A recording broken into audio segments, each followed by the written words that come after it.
Hello friends, myself Karishma Kalsara. In this lecture we have studied about sterilization of media, part 2, continuous method. In previous lecture we have studied about batch sterilization કે આપણે batch sterilization જોયું હતું અને second method હતી continuous sterilization. Now in this video we are studied about continuous sterilization. There are two different methods for continuous sterilization. First one indirect heat exchanger and a second છે direct heat exchanger. Principle of continuous sterilization. આપણે જોયું કે કન્ટિન્યુઅસમાં બે method આવશે, direct અને indirect. Then working principle. તો temperature of the medium increase in a continuous heat exchanger. તમે continuously હીટને increase કરો છો. The maintain in a insulted serpentine holding coil for holding period. તમે કોઇલ યુઝ કરો છો. આ કોઇલ શું તો કે પીરિયડ ઓફ ટાઈમ માટે એ કોઇલમાંથી આપણે પાસ આઉટ થવા દેશું મીડિયમને, જેના થ્રુ સ્ટરીલાઇઝેશન થશે. The hot medium is then cooled to the fermented temperature using two sequential heat exchanger. પછી તમે એને કૂલ કઈ રીતે કરશો તો કે ટુ સિક્વન્શિયલ હીટ એક્સચેન્જરથી. First utilizing the incoming medium as cooling source. પહેલું તમે મીડિયમને as a cooling source use કરશો. then using cooling water. એમાં ફર્સ્ટ હતું indirect heat exchanger. Indirect heating and cooling is carried out using some kind of heat exchanger. તો આમાં heat exchanger માટે તમે શું વાપરશો તો કે સ્પાઇરલ હીટ એક્સચેન્જર અને પ્લેટ હીટ એક્સચેન્જર. આ બે ઓપ્શન છે કે તમે સ્પાઇરલ હીટ એક્સચેન્જર વાપરી શકો ઓર પ્લેટ હીટ એક્સચેન્જર પણ યુઝ કરી શકો. This is first a spiral heat exchanger based on simple construction. Consists two sheet of high grade stainless steel. Stainless steel ની બે sheet છે. Stainless steel sheet curved around the central axis of the double spiral. રોડની axis અને તમે central axis કહી શકો જેના ફરતે વીંટળાયેલ છે એ ટાઈપ. ટુ અચીવ સ્ટરીલાઇઝેશન ટેમ્પરેચરને અચીવ કરવા માટે steam is pass through the one spiral. એક સ્પાઇરલ, બે સ્પાઇરલ હતા એમાંથી વનમાંથી પાસ આઉટ કરશો steam, and medium through the other concurrent stream, અને મીડિયમને તમે બીજી સ્ટ્રીમમાંથી પાસ આઉટ કરો છો. Spiral heat exchanger are also use to cool the medium. જેવી રીતે તમે હીટમાં યુઝ કરો છો એવી જ રીતે તમે કુલિંગમાં પણ એને યુઝ કરી શકો. This is the spiral heat exchanger કે એમાં તમે જોઈ શકો છો કે વચ્ચે એક્ઝિસ છે અને એની ફરતે કવર્ડ થયેલું છે સ્ટેનલેસ સ્ટીલનું મીડિયમ કે જેમાંથી પાસ આઉટ થશે.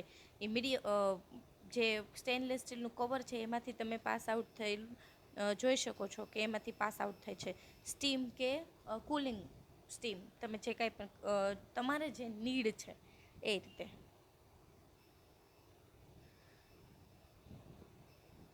સેકન્ડ છે plate heat exchanger.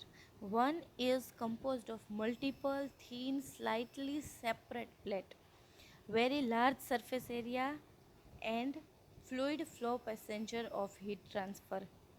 Plate are separately by gaskets and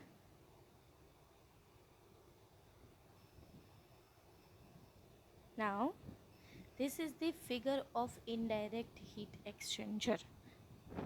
plate heat આમાં શું છે, શું યુઝ કરેલું છે કે તો કે પ્લેટ હીટ એક્સચેન્જર યુઝ કરેલું છે. આપણે હમણાં પ્લેટ હીટ એક્સચેન્જર જોયું. રો મટીરિયલ તમે એડ કરો છો. This is the heat exchanger. Both are plate type છે, બોથ આર હીટ એક્સચેન્જર. હવે તમે રો મટીરિયલ પાસ આઉટ કરો છો હીટ એક્સચેન્જરમાંથી, ત્યારે એને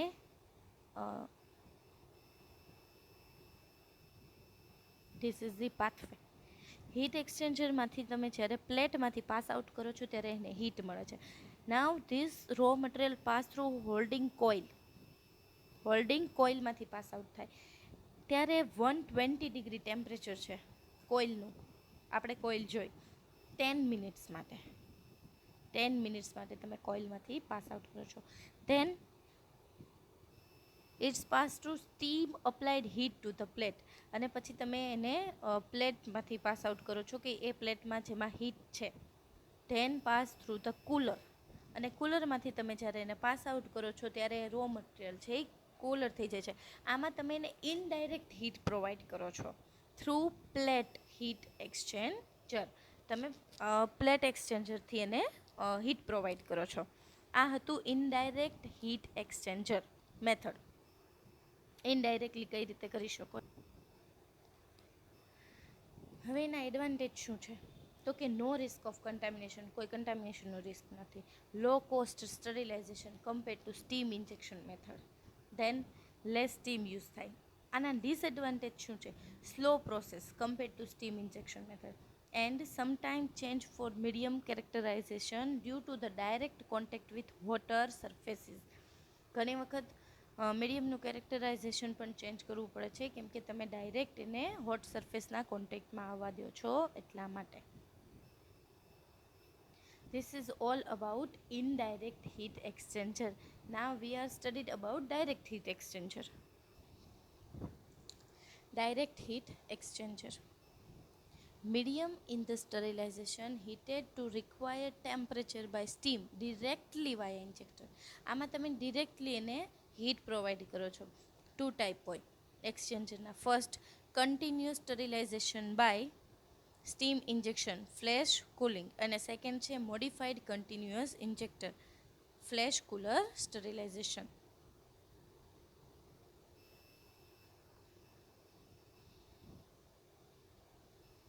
Continuous sterilization by steam injection flash cooling. In this system steam is directly injected into medium. તમે directly injected કરી દેશો.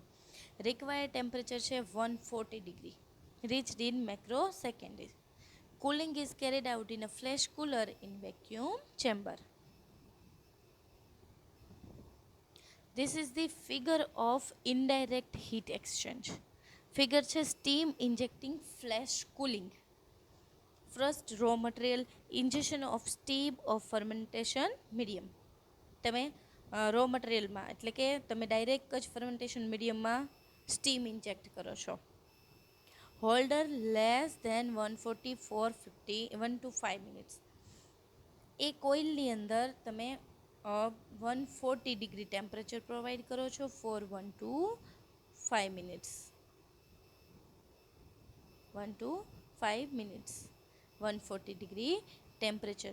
Then this raw material reach into steam blade. આ steam blade શું કરે છે? તો કે રિમૂવલ ઓફ સ્ટીમને રિમૂવ કરી દેશે. Then it is reached into flash cooker. Flash કુકરની અંદર પહોંચશે, ટ્રાન્સફર થશે ને ત્યાં એને કુલિંગ મળશે, and then it is pass out through the sterile medium, and then this raw material converted into sterile medium. તમે ડાયરેક્ટ જ એને હીટ પ્રોવાઈડ કરો છો. હોલ્ડર છે એ 140 ડિગ્રી માટે 1 to 5 મિનિટ માટે જ એને હીટ પ્રોવાઈડ કરવામાં આવે છે, કેમ કે 140 ડિગ્રી ટેમ્પરેચર છે. ધેન સ્ટીમ બ્લેડથી સ્ટીમ છે એને રિમૂવ કરવામાં આવે છે. Then this raw material reach into flash cooker and then it's remove from sterile medium. અહીંયા સ્ટરાઇલ મીડિયમ આપણે કોકથી લઈ લેવામાં આવે છે, અલગ કરી દેવામાં આવે છે. એડવાન્ટેજ શું છે? રેપિડ પ્રોસેસ છે, no risk contamination, burning of medium not take place. Disadvantage costly છે. Due to the vacuum there problem is handling. Vacuum બની જાય છે હેન્ડલ કરવામાં. And there are change of forming during steam injection. તમે જ્યારે steam inject કરતા હોય છે અંદર ત્યારે શું થાય છે? તો કે ફોર્મિંગ થઈ જવાના ચાન્સીસ છે. આ વિડીયોમાં આપણે શું જોયું? તો કે કન્ટિન્યુઅસ સ્ટરિલાઇઝેશનમાં 2 મેથડ જોઈ, direct method and indirect method, અને ડાયરેક્ટ મેથડ અને ઇનડાયરેક્ટ મેથડના advantage and disadvantage. This is the all about fermentation medium. Fermentation મીડિયાના આપણે 2 પાર્ટ જોયા. ફર્સ્ટ પાર્ટની અંદર આપણે જોયું હતું batch wise fermentation, and in this video we are studied about continuous fermentation. Sorry continuous sterilization, અને કન્ટિન્યુઅસ સ્ટરિલાઇઝેશનમાં પણ બે part, direct and indirect. Thank you.